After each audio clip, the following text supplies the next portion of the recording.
So here's a quick question. When was the last time you actually stopped, not paused, but actually stopped and just listened to some music that you love?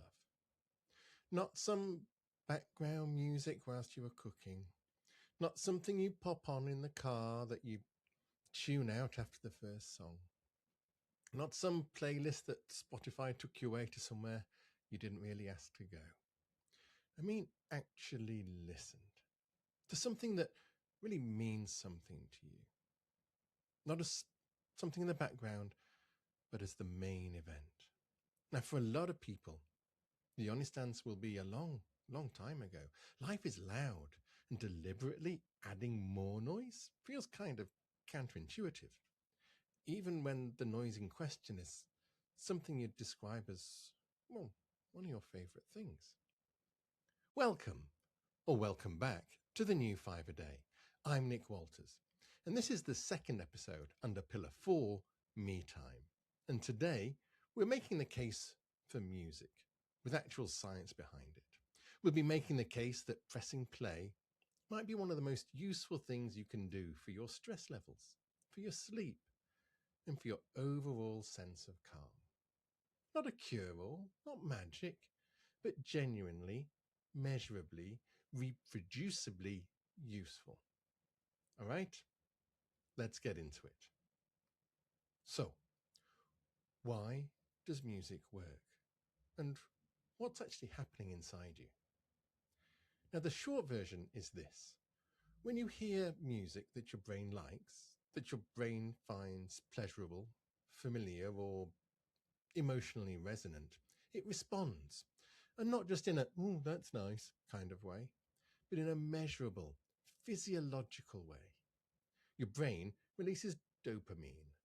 You might have heard of dopamine. It's the reward chemical. It's involved in pleasure, in motivation, that feeling of anticipation when something good is about to happen.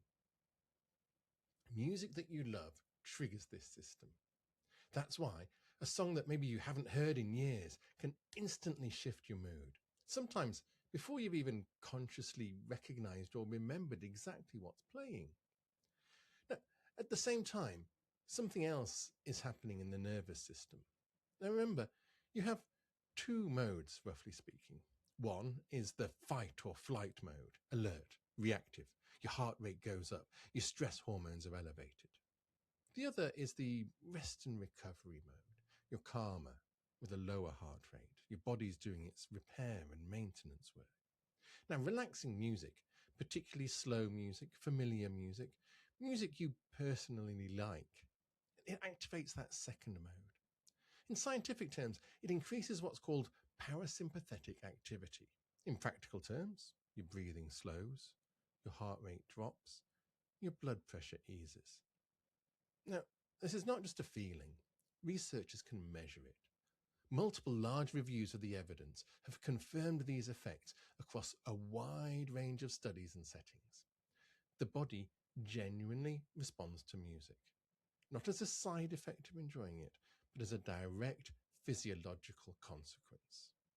Now, here's the thing that matters for all of us. You don't need a music therapist. You don't need special training or a specific program. The evidence holds for ordinary listening. Your own playlist, your own choices on your own sofa. Now, the professional version, of course, it adds things, but the everyday version, well, that already works. Right. So let's look at the evidence behind this a bit more closely. What does the research actually show? When researchers study music and stress, they tend to measure a few different things. There's the subjective side. How anxious do you feel? How stressed do you report being? And then there's the objective side. What's your heart rate? What's your blood pressure? What level of cortisol is circulating in your bloodstream? Remember cortisol? Remember, that's the primary stress hormone. It's the one that your body produces when it's put under stress, when it's put under pressure. So across multiple large reviews and analyses of the existing studies, some pulling data from dozens of different trials and hundreds of thousands of participants. The picture is fairly consistent. For subjective anxiety and perceived stress, there's meaningful reductions, moderate to large effects in many of the studies. This is the most replicated finding in the literature. For physiological markers like heart rate and blood pressure, smaller, but still significant reductions on average. It's more variable across the studies. Some settings show clear effects, others maybe more mixed results. And for cortisol levels, it's often reduced, but the effect isn't really universal. It's real, but it seems to be more context dependent. So how is this all working psychologically? Well, there's a few routes. One is distraction. Music gives your mind somewhere else to go, and that interrupts the brain loops of worry and rumination that keep stress alive. Another is mood regulation. Music can shift how you feel, often very quickly. And a third route is something more personal. Familiar or meaningful music activates autobiographical memory. It's connected to who you are, what you've experienced. And that connection can be genuinely anchoring when things get a bit overwhelming. Now, and this is important, not all music does this. Researchers found that music with very high tempo, high intensity, or a kind of aggressive character can actually increase arousal and stress in some people. Let's think about heavy metal here, certain electronic genres. Music that you dislike or that maybe you find a bit aversive, if it's the wrong music for you in the wrong moment, the effect can go the other way. Personal preference, it turns out, isn't just a nice to have. It's central to how well music works. The research specifically finds larger effects when people choose the music themselves. They choose music they like as opposed to when music is chosen for them. So your instinct about what relaxes you, that instinct is doing real work. Okay, so let's talk about sleep. Because one of the most useful things music can do is help you get more sleep. And that matters enormously for stress. Stress and sleep have a frustrating relationship. When you're stressed, your mind won't switch off and you lie there listening to tomorrow's to-do list read itself out loud. And so you don't sleep. And when you haven't slept, everything feels harder and more overwhelming, which makes the stress worse. It's a very negative loop. It's a very miserable loop. Music offers a way in from both ends. And the evidence here is actually among the strongest in the whole literature. Now, a Cochrane review, which is basically the most rigorous kind of review evidence that exists in medicine. This Cochrane review looked specifically at music listening for adults with insomnia. What it found was that nightly music listening, typically 25 to 30 minutes before bed, improves self-reported sleep quality and reduces the time it takes to fall asleep. This wasn't a single study, it was a systematic synthesis of multiple trials. A separate network analysis comparing different sleep interventions ranked music listening among the most effective non-drug options available. It's not equal to medication, but genuinely effective and without the side effects. The key seems to be consistency. A pre-sleep music routine becomes a learned signal. This music means rest is coming. Over a week, that association builds and the body starts to respond even before you've settled in. For music to work well for sleep, a few things matter. Tempo is probably the biggest one. Slow music, ideally below 60 beats per minute, tends to work best. Now that's roughly the same speed as a resting heart rate. And there's something physiologically satisfying about a rhythm that matches where your body is trying to get to. Instrumental tends to outperform lyric heavy music for most people because the words are going to engage the language processing part of your brains in a way that kind of keeps it running at a time when you're trying to wind down.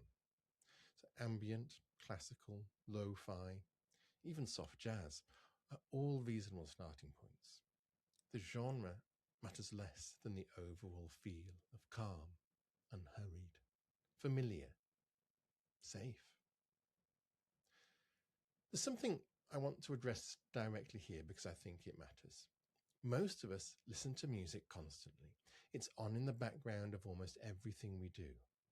And yet, somehow, most of us also feel like we don't really listen to the music the way we used to. There's a bit of nostalgia around this. The feeling of putting on a record and actually sitting with it before the era of endless skipping and background streaming. The research makes an interesting distinction here. Music as background to other cognitively demanding work. Well, the evidence for that as a stress reduction tool is actually quite thin and really quite mixed. Music as a deliberate activity, something you're positively doing with attention, even just for 10 minutes, that's where the clearest benefits show up. This matters for how we think about music as a me time practice. It's not just about having something playing. It's about the choice to stop, the choice to listen. Now, that can look very simple. A favorite album, a pair of headphones, somewhere comfortable to settle, and 20 minutes that this is the thing you're doing, not the thing that's happening in the background while you do something else. Some people find it helps to do something low key and absorbing alongside, maybe a gentle walk, maybe a few stretches. The point is, you're with the music. Your mind is with the music, not elsewhere. Now, me time is pillar 4 of the new 5-a-day. And this is one of the things I find most interesting about it. It doesn't have to be complicated or expensive or time consuming to be genuinely restorative. A deliberate 10 minutes with music you love is a legitimate act of self-care, not in a vague sense, in a scientific, measurably lowers your cholesterol, activates your rest system, helps you sleep kind of sense. Most of us already own the tool. We just haven't been giving ourselves the permission to use it intentionally. Now, let's be honest and clear with you about some things here, because I think it's more important to be useful than to oversell this. Music is not a treatment. It's a tool. It's a very accessible, very enjoyable, evidence-supported tool, but it's a tool all the same. If you're managing significant anxiety, depression, chronic insomnia, or other mental health conditions, music can be part of what helps. But it shouldn't be the whole answer. Some claims that you'll see in popular articles about music and health go further than the evidence supports, that music relieves chronic muscle tension in the neck and shoulders. Not clearly evidenced. That music improves gut health through the brain-gut axis. It's theoretically interesting, but it hasn't yet been demonstrated. Music produces broad, long-term health gains that persist independently of anything else you're doing. The long-term picture here is also still being established. What is well supported is meaningful enough. Music reduces anxiety. It lowers perceived stress. It eases physiological arousal and helps improve sleep quality. These are real, consistent, replicated findings, and that really is meaningful. It's quite a lot to gain from something this simple, this enjoyable. And here's the thing. It works better when it's part of a broader approach. Music pairs with gentle movement, with breathing exercises, spending time outside in nature, with sleep routines and social connections. The 5 pillars of the new 5-a-day aren't in competition, they compound. Music with your evening walk, music before sleep, music as the thing you do for yourself while you're giving yourself a few minutes to actually stop. Right, time for the practical bit. How do you actually build music into your life in a way that can gain these benefits? Here's a few ideas that tend to work. The first is what I'd call the wind down playlist. 10 to 20 minutes of slow, calming music, whatever that means for you, that you listen to before bedtime. not while watching something, not while doom scrolling, just the music. The same playlist or something with a consistent feel at least, used consistently over time. The repetition builds the association, and the association becomes part of what sends your body the signal that sleep is coming. The second is attaching music to something you already do. An evening walk, a stretch routine, the 10 minutes after you finish work before you switch into home mode. You're not building a new habit, you're just adding music to a moment that already exists in your day. The third is what I'd call an intentional listening break. This is the one that feels a bit strange at first. You sit down or lie down, put some headphones on, and just listen to something you love for 10 minutes. Nothing else. It's not complicated. It just asks you to decide deliberately that this is the thing that you're doing right now. The fourth is experiment. Try different things. Slow classical maybe, ambient, lo-fi, even soft jazz, nature sounds with music underneath, vocal versus instrumental, morning versus evening. Find what actually slows you down, what actually shifts your mood. Then you build your self-knowledge. And self-knowledge is what's going to make the music most effective. Now, one thing to watch out for is volume. Loud music, regardless of the genre, tends to increase physiological arousal rather than reduce it. The same song that's restorative at a comfortable volume can become stimulating or even stressful at high volume. This sounds obvious, but sometimes it's worth saying the obvious. And then finally, lyrics. As mentioned before, for sleep especially, and for moments when you want your mind to genuinely rest. Instrumental music tends to work better. Lyrics engage language processing in a way that keeps you a little bit in your own head. Not always a problem. In fact, sometimes that's exactly what you want. But it's something to be aware of. Now, me time is pillar 4 of the new 5 a day. And music is one of those rare things that meets almost every criterion for what this pillar is about. It's accessible. Almost everyone has it. It's free or very nearly free. It requires no particular skill or fitness level. It works within a few minutes, and it pairs well with other things you might already be doing. And what's more, the evidence behind it, properly tested research across many studies and many populations, is genuinely encouraging. The thing I'd like to leave you with is this. Most of us think of music as a nice thing, something we enjoy, a backdrop to other activities. And it is all of those things. But it's also, when you use it deliberately, something that measurably shifts your nervous system toward rest, that lowers cortisol, something that helps you sleep, that gives your mind somewhere to go other than the place it's been spinning around in all day. And that's worth taking seriously. Not seriously in a complicated way, but seriously as in, well, I'm going to put something I love on tonight and I'm going to actually listen to it kind of way.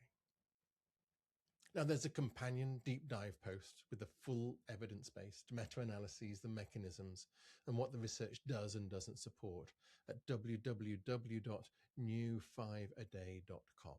And that's with the number 5, along with a full citations list. If you want the detail, it's all there. Next episode, we're heading back to pillar 5, your people. I'm going to take a look at shyness and going through some techniques that will allow anyone to reach out to their people, regardless of how shy or introverted you may be. If this episode was useful, please like, follow, and share so that more people can hear it too. Take care now. Enjoy your music.